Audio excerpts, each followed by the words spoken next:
প্রথমত আমি এই সরকারের সরাসরি কোনো প্রতিনিধি না, তবে হ্যাঁ, এই সরকার গঠিত হয়েছে আমাদের মতামতের ভিত্তিতে, আমাদের পরামর্শের ভিত্তিতে।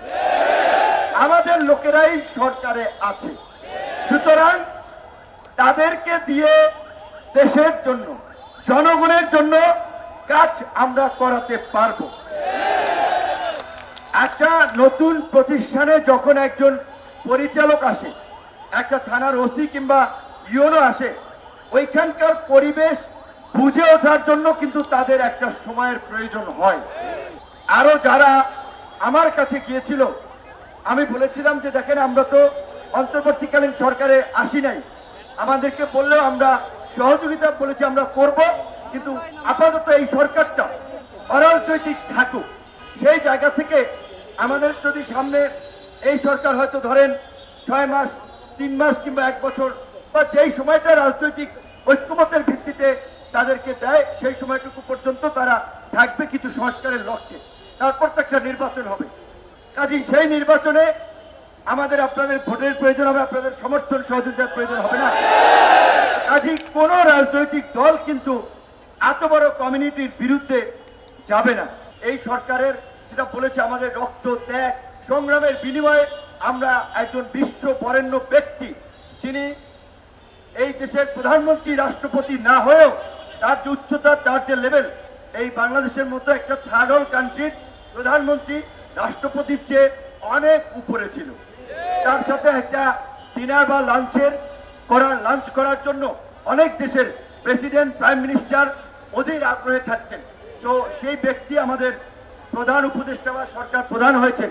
কাজী তার ক্যাপাসিটি আছে, ক্যালিবার আছে, কানেক্টিভিটি আছে, আমরা কাজে লাগাতে পারবো। এবং আমার দৃঢ় বিশ্বাস আপনাদের সকল কমিউনিটিকে তিনি আস্থায় নিয়ে আসতে পারবেন, আপনাদের দাবি দেওয়া পূরণ করতে পারবেন। এবং পরিষ্কারভাবে আমি মনে করি,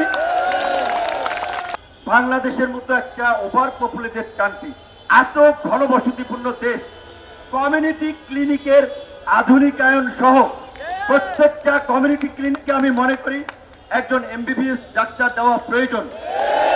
পাশাপাশি এতদিন কাজ করে যারা একটা এক্সপিরিয়েন্স টিম হয়েছে, তাদের চাকরিকে স্থায়ীকরণ, রাজস্বের অন্তর্ভুক্তি করা, এটা অত্যন্ত যৌক্তিক দাবি। এবং এই দাবি আদায়ে আপনাদের সাথে আছি। আপনারাও সরকারকে সহযোগিতা করবেন, সরকারও আপনাদেরকে সহযোগিতা করবে। আমরা বলছি যে আমাদের যে রাজনৈতিক লক্ষ্য উদ্দেশ্য, আমরা আমাদের যে দলের একটা স্লোগান, যে জনতার অধিকার আমাদের অঙ্গীকার, যে অধিকার ভিত্তিক একটা পার্টি বা দল আমরা করছি।